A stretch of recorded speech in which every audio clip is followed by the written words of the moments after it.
Il y avait deux choses à l'ordre du jour. D'abord, il y avait le point sur l'avancée de l'INSEE. Vous savez que c'est une machine qui est en train de se créer. Il y a des avancées sur le plan du statut juridique, il y a des avancées techniques sur le plan des bases de données, et puis il y a un certain nombre de projets d'études. La deuxième partie, on a parlé d'une étude qui avait été réalisée de façon spécifique à la demande du ministre d'État sur le logement à Monaco. Je voudrais souligner trois choses. La première chose, c'est que c'est tout à fait dans la vocation de l'INSEE d'effectuer à la fois un travail de fond sur la mise en place, la collecte systématique de données, et en même temps de répondre à des demandes ponctuelles.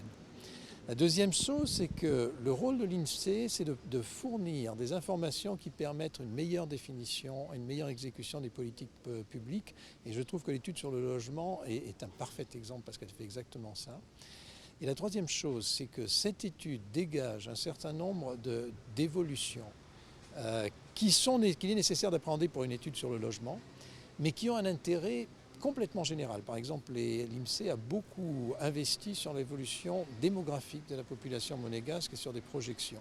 C'est quelque chose qui est important pour le logement, mais c'est quelque chose qui est aussi important pour les retraites, pour le marché du travail, pour la demande de santé, etc.